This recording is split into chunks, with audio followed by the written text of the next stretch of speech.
E voltamos com a entrevista do dia, comandada pela Denise Campos de Toledo. Agora nós vamos falar do PIB de 2023, que registrou uma expansão de 2,9%, mas com perda de ritmo no último trimestre, quando ficou estável. Eu estou aqui com o economista Márcio Holland, professor da FGV e ESP, já foi secretário de Política Econômica, vai analisar os números daqui a pouquinho, mas antes nós vamos conferir a avaliação do ministro da Fazenda, Fernando Haddad. Ele comemorou o resultado, mas acha importante ampliar os investimentos no país para garantir uma expansão com menos risco inflacionário. Ele também destacou o impacto dos juros ainda elevados sobre o andamento da economia. Vamos conferir.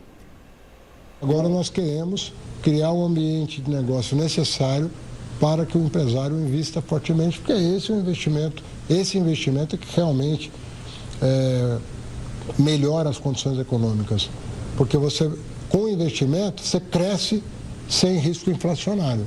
Porque ao mesmo tempo que você está aumentando a demanda, por um lado, você está logo ali na frente aumentando a oferta, né? Porque a hora que esse investimento amadurece é para produzir mais. Então, essa é a forma mais saudável de crescer, fazendo o investimento crescer. E isso a política monetária vai ajudar. Hoje nós estamos iniciando o ano com juros ainda muito acima do que nós gostaríamos, mas já 2,5% abaixo do que no começo do ano passado. Não estou falando aqui de desejo pessoal. Estou dizendo, olhando para a inflação e olhando para o mercado de trabalho, olhando para todas as variáveis, nós temos um bom espaço para crescer esse ano, se nós continuarmos. O Congresso, ouvindo a Fazenda, negociando os projetos, para ir corrigindo as contas públicas que estavam totalmente desorganizadas. É isso, Márcio. Vamos falar então sobre os números do PIB. Antes de falar dessa questão dos investimentos, uma boa noite. Boa noite, Denise. Boa noite a todos. Bom, nós tivemos essa expansão de 2,9%, mas com uma desaceleração no final do ano, né? O número final ficou até perto dos 3% do ano anterior, né? Isso a equipe econômica comemorou, mas essa estabilidade no quarto trimestre, a revisão também do terceiro em relação ao segundo com instabilidade, a perda de ritmo de alguns setores, na verdade a gente foi percebendo mais no final do ano.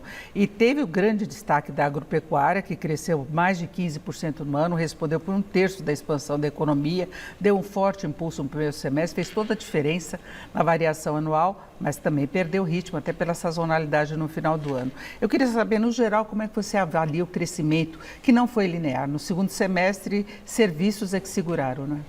O ano passado, o crescimento de 2,9%, ele é acima, inclusive, da média histórica brasileira.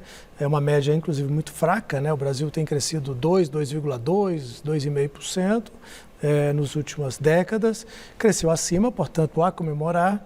Também há comemorar o fato de que no início do ano nós economistas estávamos muito pessimistas, né? Poucos previam um crescimento em torno de 2% para esse ano. Mas aí vieram as medidas dos estímulos fiscais, vindo daqueles aumentos de transferências de recursos às famílias, né? A majoração dos valores do antigo Auxílio Brasil, Bolsa Família, vários outros reajustes de salários de mínimo, de salário de servidores. Isso impulsionou um pouco o crescimento com a fartura que veio do campo, né? A agricultura esbanjou o crescimento. Super safra, 15% o ano passado. Não é esperado mais isso agora, e aí começa o problema. E o ministro tem toda a razão. Se a gente não recuperar a capacidade de investimento da economia brasileira, não vamos assistir a crescimento econômico dessa ordem mais, tão cedo. Então, é um crescimento muito impulsionado por, eu diria, fatores relativamente artificiais e a boa notícia vindo do campo.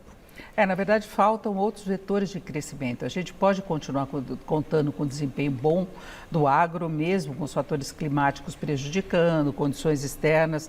Houve uma revisão de safra, mas vai ser uma safra importante ainda, mas precisa mais. A gente vê na indústria, por exemplo, a indústria extrativista que vai bem.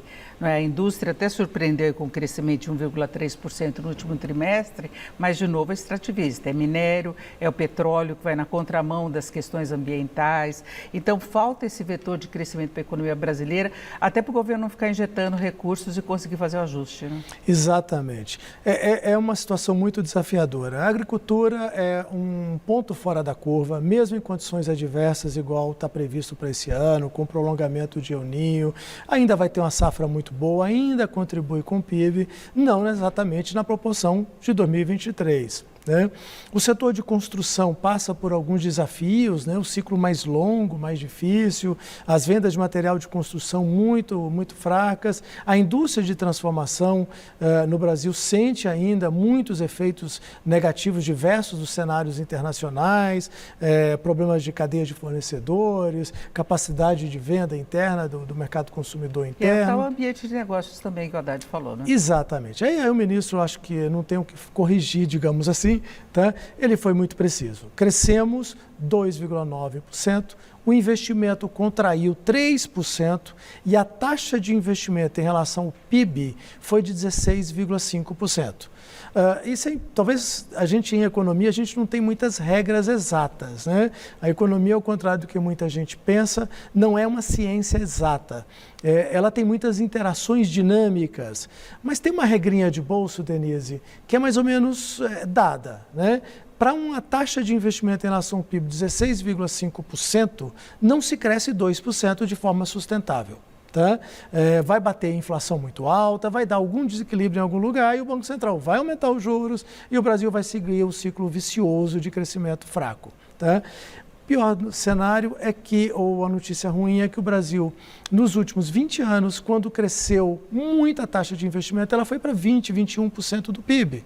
E ainda assim o Brasil não cresceu mais do que 3,5%, 4%. Não corrigiu as defasagens da infraestrutura, por exemplo? Nós estamos com uma taxa de investimento em infraestrutura a metade do necessário. A taxa de investimento em infraestrutura no Brasil não é suficiente para cobrir a depreciação da infraestrutura. E aí a gente está falando aeroportuária, toda a parte de desembaraço aduaneiro nos portos, a infraestrutura de rodovias, a infraestrutura urbana de mobilidade. Estamos aqui em São Paulo e você sabe muito bem que São Paulo é uma cidade que está com uma deficiência de investimento em infraestrutura urbana extraordinária.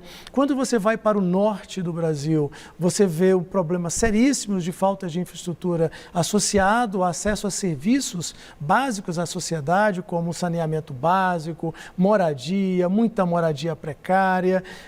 Traduzindo, o Brasil tem um gap de investimento em infraestrutura extraordinário. É uma boa notícia, porque é muita oportunidade de investimento. É uma péssima notícia, ainda não descobrimos o caminho sobre como realizar esses investimentos. E onde você acha que está pegando mais o Brasil? Não estimular as empresas a investirem, a indústria, por exemplo, fica com defasagem porque ela não aposta no potencial da economia e a dificuldade de atrair capital externo também, empresas. A gente tem até leilões, como estão ocorrendo aqui em São Paulo, algumas privatizações, mas é tudo muito modesto diante desses números que você colocou, né? Não é fácil. Você tem uma combinação de fatores. Domesticamente, a taxa de juros no Brasil é relativamente alta, o que torna o custo do capital muito elevado no Brasil. Esse é um ponto muito importante. Mas a gente não reduz a taxa de juros por decreto ou por vontade. É preciso fazer uma boa política fiscal consistente ao longo do tempo para que o Banco Central tenha tranquilidade de convergir a taxa de juros real, que é que importa, para um nível mais baixo. A taxa de juros no Brasil é proibitiva para qualquer investimento de médio e longo prazo.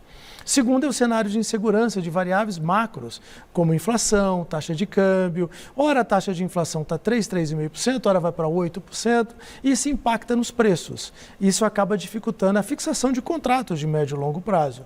Muitos desses contratos, quando são fixados, acabam vindo os aditivos contratuais, o que torna as obras muito mais caras, quando não tem problemas de conduta indevida. E entre a insegurança jurídica também. E aí a insegurança jurídica, institucional, a insegurança associada a licenciamentos, a qualidade da mão de obra, a capacitação da mão de obra. O Brasil precisa de um programa muito ousado de qualificação e capacitação dos trabalhadores. A taxa de desemprego está baixa, mas os trabalhadores podem ser qualificados para ocupar essas novas funções. E algumas vagas podem sobrar até por falta de qualificação. Inclusive nesse mundo da nova economia digital, né? A gente tem outros drives de crescimento que o Brasil não está explorando. Agora, mas por enquanto, as projeções estão entre 1,5% e 2% de crescimento. O governo aposta um pouco mais do que isso. E a avaliação que eu vi de alguns analistas hoje é que esse dado do PIB do ano passado, apesar da desaceleração no finalzinho do ano, ele dá um viés positivo para essas projeções. Você concorda? Se todos os trimestres desse ano a gente tiver um crescimento de 0, alguém vai achar estranho isso, o Brasil terá crescido 0,4%, 0,5% no final do ano. A gente chama de carregamento estatístico. Tá? Além disso, você tem os fatores macroeconômicos. Tá? A taxa de Selic está indo de 11,5% indo para 9%, se tudo der certo, né? Nessa rota. Tá? Cenário de juros menores é sempre melhor. A inflação vai ficar abaixo de 4%, essa é a expectativa. Então é um ano, digamos, que eu diria muito promissor nas variáveis macroeconômicas para contribuir com o crescimento mais genuíno do Brasil. Tá? Por isso eu acho que haverá uma revisão recorrente dos analistas, do FMI, do relatório Focus do Banco Central, ao longo dos próximos meses, rumo a 2,2% de crescimento para esse ano. É isso. E tomara que a gente tenha uma surpresa positiva de novo, como no ano passado, errando para baixo e não para cima as projeções, né, Márcia? É isso. Exatamente. É sempre bom surpresa positiva, né, Denise? Exatamente. Eu agradeço muito a participação do Márcio Holland, que é economista e professor da FGV e ESP. Mais uma vez, obrigado. Boa noite. Sempre um prazer estar aqui, Denise. Com vocês.